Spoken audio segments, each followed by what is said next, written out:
Hey, everybody, it's Natalie McKenzie with The Whole Woman, and welcome to this week's episode of Living Life Authentically with yours truly.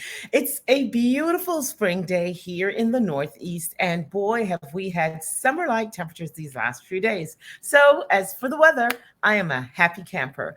But it's Monday morning, and once again, shootings over the weekend. I'm going to keep talking about these incidents of mass murder in America until our government does something about it. And I implore you, I invite you all to join me to exercise our right to want to be safe in our homes. And let me just tell you how bad it's gotten. Over the weekend, there were fireworks somewhere around. North in New Jersey, fireworks by use of by individuals is not really legal. So it's not something we hear often, except maybe 4th of July or Memorial Day, those odd times that we have. Anyway, fireworks. I kid you not. I was scared to death because for a hot second, I thought it was gunfire. I'm going to leave it right there. Mind you, I live in the suburbs, peaceful neighborhood, no crime really, there, I mean, it's America and it's real world and things happen everywhere. But yes, I heard fireworks and I was scared. I really thought for a moment that there was gunfire in my neighborhood. Can we do something about the guns? I'm getting nervous. Yes. And I'm using my platform to talk about it every single time I get a chance until we stop having mass shootings every week. Okay.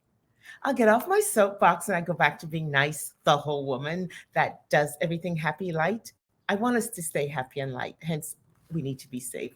This week, here in the world of the whole woman, we are chatting with one of our guests who sat with us through the quarantine, visited with us on Living Life Authentically, and we just wanted to touch bases with some of our friends who chatted with us during the pandemic. When we were all at home, they provided so much valuable information to us during the quarantine here when we started quarantine. And so we've invited a good friend of ours back to chat with us about what's going on now, what is it she's focused on, and boy, is this some interesting and exciting stuff.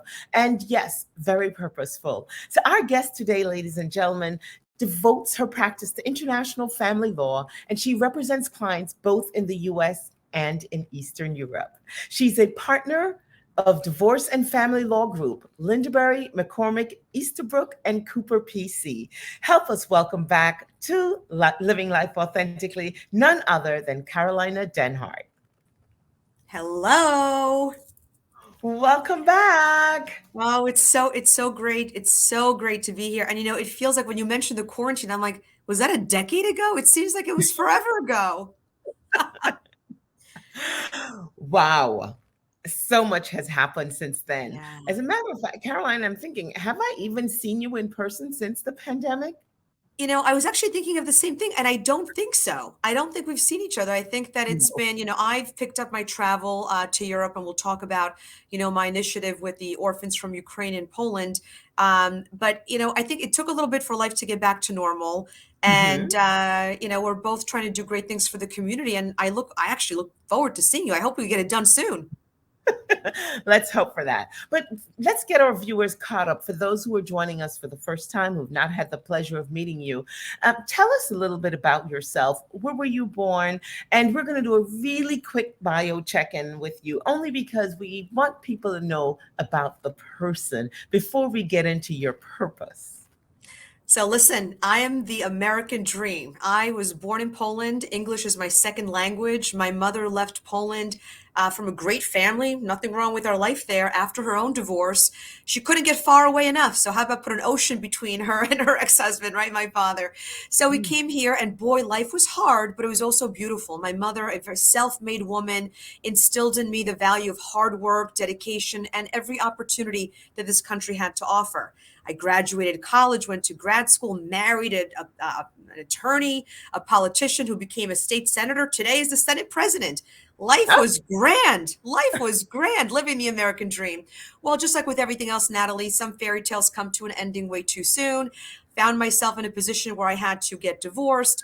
and rewrite my fairy tale. And I did just that. I went to law school, graduated third in my class from New York Law, quickly got to work, developed a practice, became a partner in a Short Hills law firm.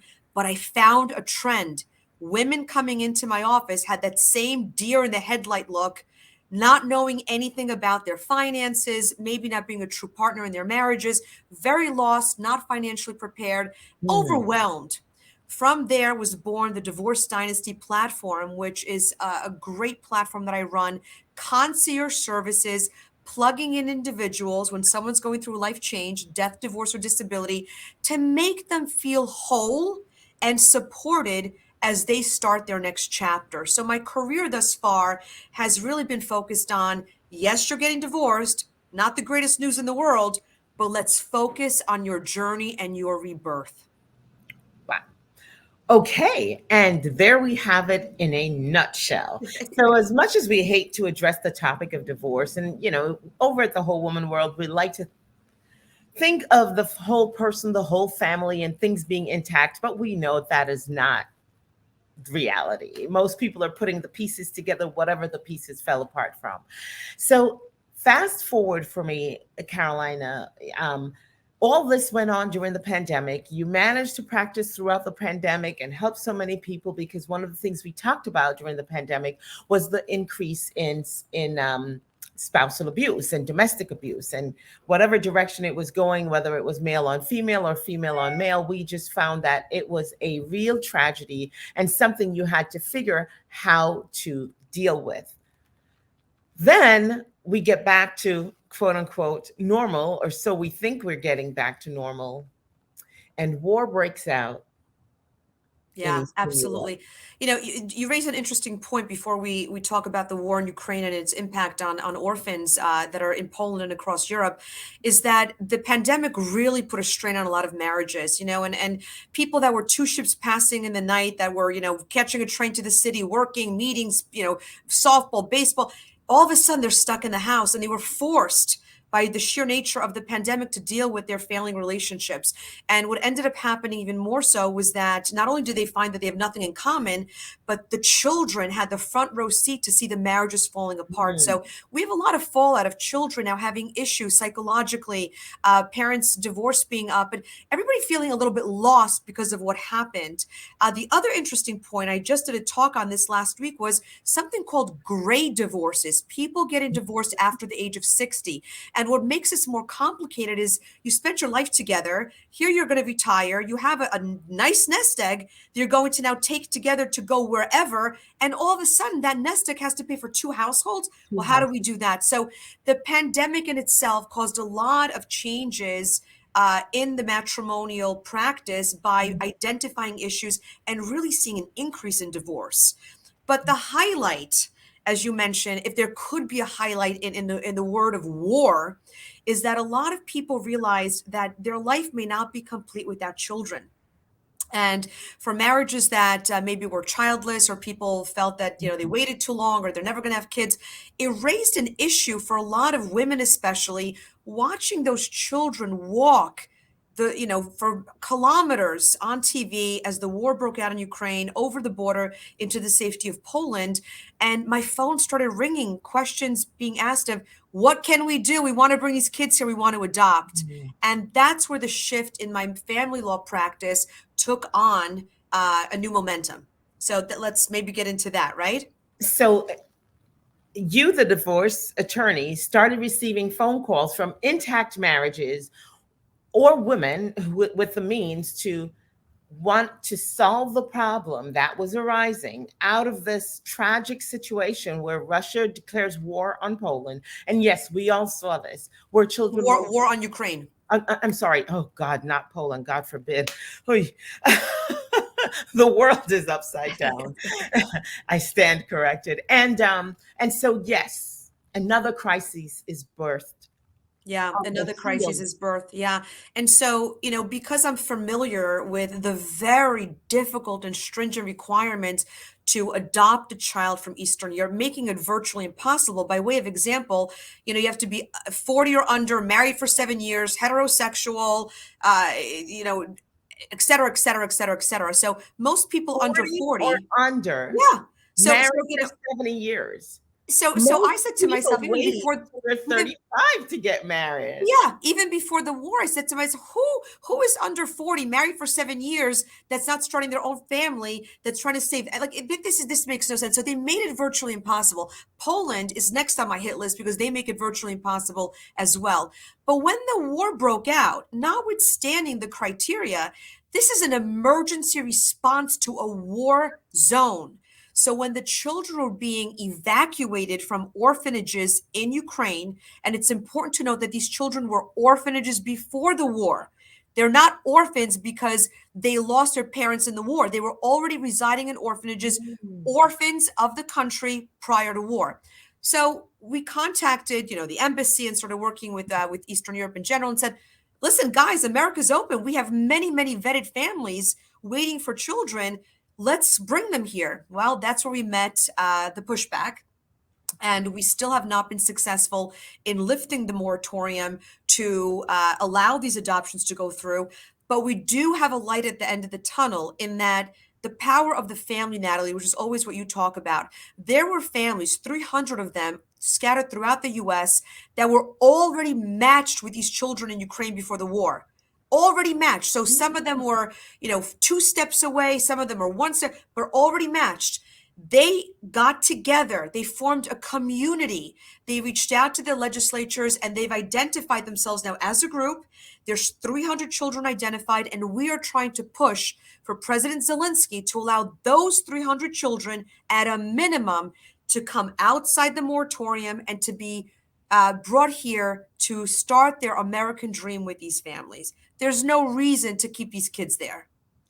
So, as an immigrant myself, I am only too familiar with how complicated the process of adoption, then migration can be. And if you're fortunate enough to have an attorney such as yourself who understands to work it almost from the immigration, then adoption way, where you get your US clearance first, you're working with 3 different sets of laws here: American law, the Polish law, and the Ukrainian law. And I stand with the Ukrainian people in protecting their children, in yes, not just allowing anyone to pluck them off, because we understand that they're being stolen off the streets in Ukraine and being taken to other countries. They'll remain nameless. Use your imagination. You know who they are. And then they're being indoctrinating and God knows what, and becoming child soldiers or whatever else is happening to them. We don't have enough evidence to speak definitively. But Poland already had very strict adoption laws also. Yes, yes. I mean, look, the process itself is that there are international requirements that govern international adoption. So there's an agency in Ukraine that is vetted, that works with the given country, in this instance, the United States, that has our adoption agencies. Those two talk, have certain criteria and processes, then plug in the embassies in both countries, then immigration, and ultimately the children come here. This is not a process where we need to recreate the wheel. The standards might be at issue, but the process is very clear and laid out. So it's not as if Ukraine doesn't have the right people to talk to the right people in the US. We have that. The issue is that we need to have, of course, vetted families that go through the process. Children need to be true orphans. We want to make sure that there's no family ties left in the country of origin. And then you follow through with the process, the psychological well-being, the financial well-being. They come here for, a test period, if you will. There has to be a match. So there's all these beautiful steps in place for this to happen. And while we agree that President Zelensky may have instituted this moratorium when the war broke out, of course, there were people at the border stealing kids. Of course, there's got to be a moratorium under martial law. But Natalie, a year and a month later, it doesn't make sense anymore, especially when these children are now living in orphanages, 5,000 to 7,000 in Poland, as far as we're told, and throughout Western Europe, and we have solutions. It's no longer a threat that at the border these kids are being stolen. We now have orphanages in Poland that will work with their counterparts in the United States, and now essentially it's a vetted process. how involved is the US government with the process of that you were talking about, getting some changes done?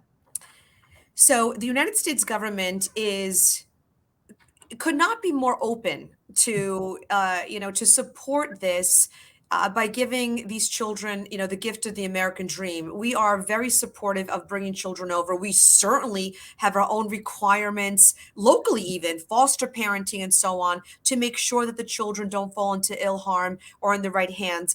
But we are literally at a standstill because we can't do anything until the president of Ukraine, President Zelensky, lifts the moratorium or at least gives us some asylum on the 300 children that were already paired, so we could then implement our processes to start facilitating bringing these kids over here. There is nothing more that we can do. And quite frankly, Poland has taken the position that they will keep these kids safe in Poland for as long as it takes, albeit it's a financial burden to the country because we had to absorb all these orphans in addition to having our own orphans in Poland.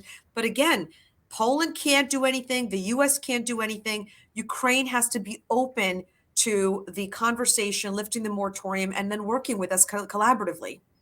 I wondered about that, how much of a financial burden this has created for the Polish government, because yes, there are 5,000 orphan children, but then you've also absorbed hundreds, if not thousands, of families into Poland as refugees. You're 100% correct. There's millions of refugees in Poland. I have been there. I think I'm leaving on Thursday. This will probably be my fifth trip since the war.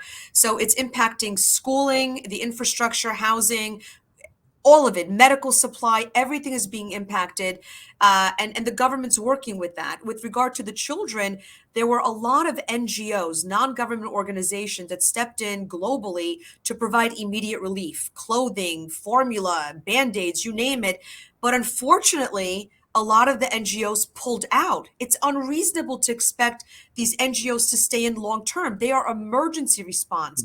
So now, for example, there's an orphanage outside of Warsaw that I visited on 2 occasions, going back there next week, where they had a surplus of you name it. Every snack and food. We had to send food from the US on an emergent basis because the NGO pulled out, and the food that the government provides, it's basic. But how do you now have these kids go from they had, 3 portions of a snack to none? Oh, So they're definitely feeling it because the money is spread so thin. wow. Now, how are you managing your coordinating your work with them? Are you traveling as an individual or are you part of a larger organization? So I have tremendous contacts in Poland through the work that I've done over the last decade in my matrimonial group.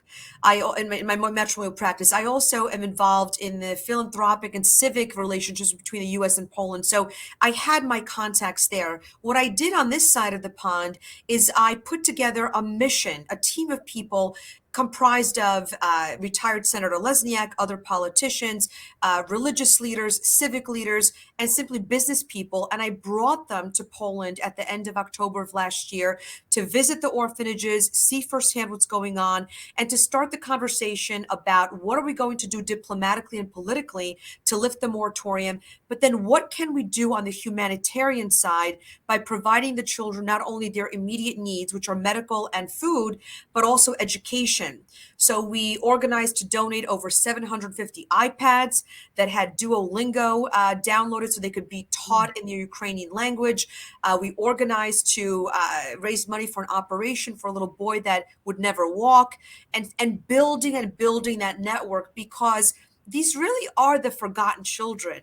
And even while they were still in orphanages in Ukraine, Natalie, sadly, the Ukrainian social service system, I don't mean to be rude, but it's one of the worst in the world. So these kids were getting bare bones before. This is our opportunity to help. And while some say Karolina, there's orphans all around the world, I agree. But my forte, my first language, my roots are in Poland. So I can help in Poland.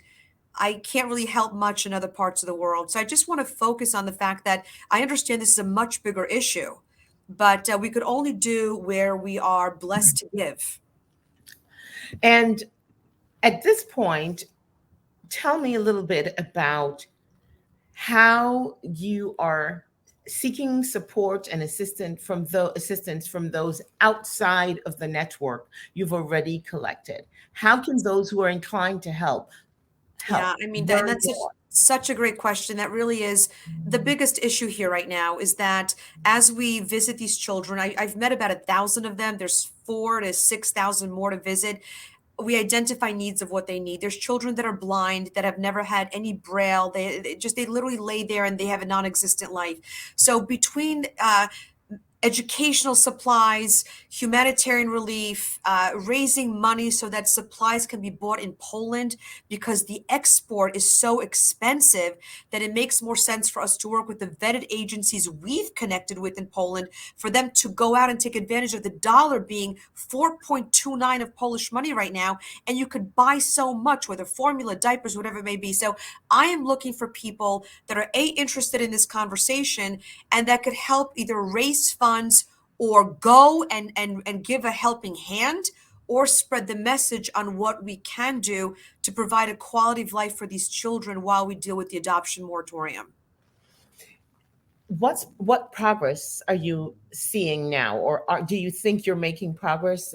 Is the Ukrainian government paying attention, listening, participating in these conversations? Yes, I'm happy to report that they absolutely are. That they are very open to doing what's best, but they're in a very difficult place. Their country every single day is still under attack. So it took us a little bit to get to the right people that could focus on the issue of these orphans while there's such a bigger issue going on, right? They're losing power. Hospitals are being attacked. I mean, this is just They're a under war. attack. It's a war zone, right? So I believe we're going to be successful in being able to convince the Ukrainian government to, at a minimum and as a first step, allow those children that were already paired to come to the United States. Because I believe we're going to be able to convince them that there's no fear of them being sold somewhere or being abducted. They passed the smell test on the Ukrainian side before the war. And I believe that once we have the first children hit American soil, whether it be an airport in Texas or Newark, New Jersey, or California, we're going to show that we are united with them. We will protect their children. We will, allow for all sorts of checks and balances and have a collaboration in how to formalize the adoptions. But at a minimum, let's bring the children to safety. And I feel like once that happens, the larger conversation will be easier with that first child coming to America. I'm curious, Carolina, are these families, these 300 families that were vetted and, all set to get their babies added to their homes and their arms, are these of Ukrainian descent? Are they Eastern Europeans, or they're just Americans who wanted babies and didn't care where the babies were coming from? So Natalie, what's so beautiful about this story is that it's people from every race, every family, every ethnic background. The individual that brought this to my attention is as American as the Mayflower, and he's a man from God. He already adopted 2 children from Ukraine, and he, like many of the families, are adopting the older children. They usually are not children that most people want. They want the babies, as you said, right? So he's adopting, I believe it's a 14-year-old and a 16-year-old. And the only reason the 16-year-old is in the mix, because she's very close to being, now set Yeah. free and aging out of the system, is because her sister's younger.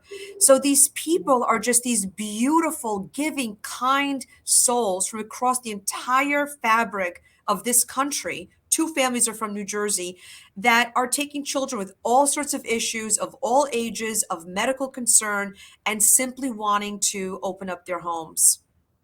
Wow.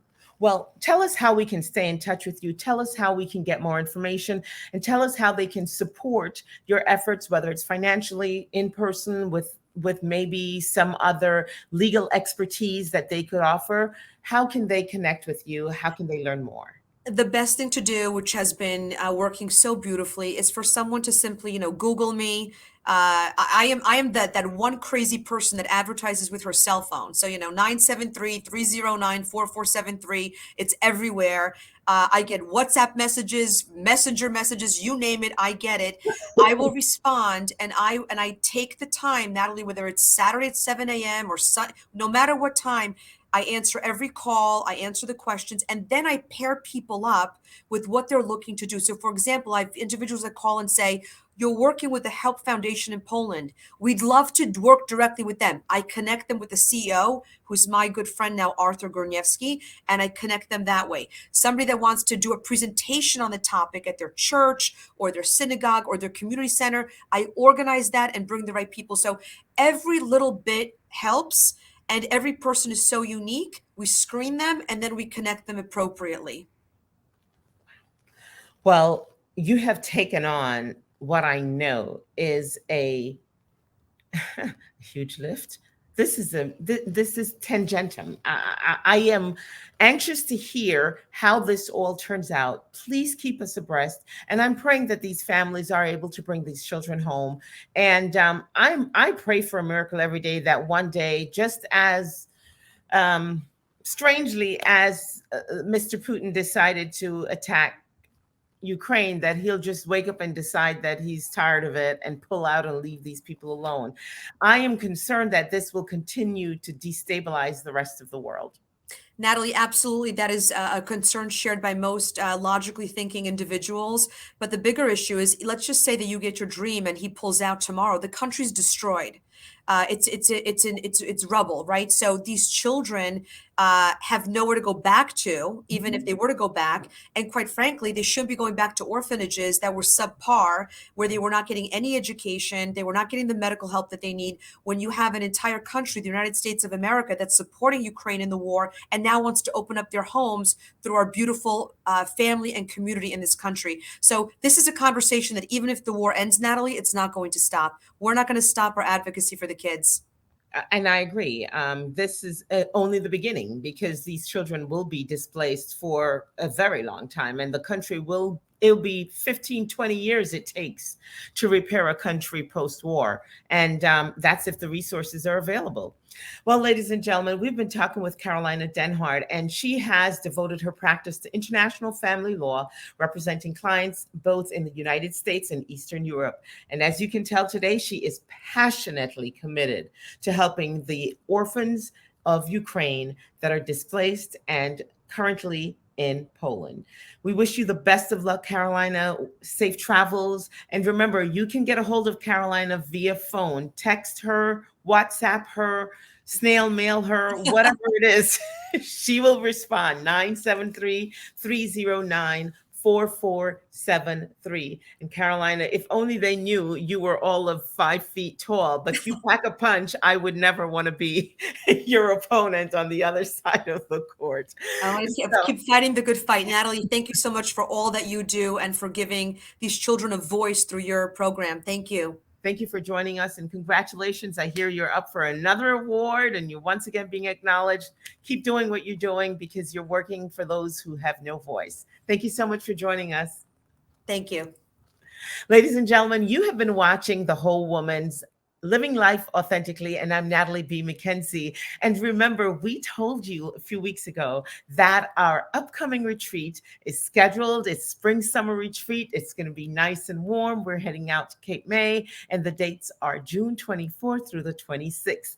Much more information to follow. Feel free to follow us on Instagram at The Whole Woman, Facebook, The Whole Woman, and of course, you can always find us at twww.thewholewoman.com. Now, remember, our Lady Mist collection is always available to you. And you can shop us online, or you can simply scan the barcode on the screen. Remember, 15% of all proceeds are donated to Fighting Atrocities Against Women Worldwide, where those proceeds are then given to organizations that support women and children in need of access to quality healthcare and education. I'm Natalie B. McKenzie, and I wish you enough life to live, enough joy to give, enough love to share. I wish you enough. Good night.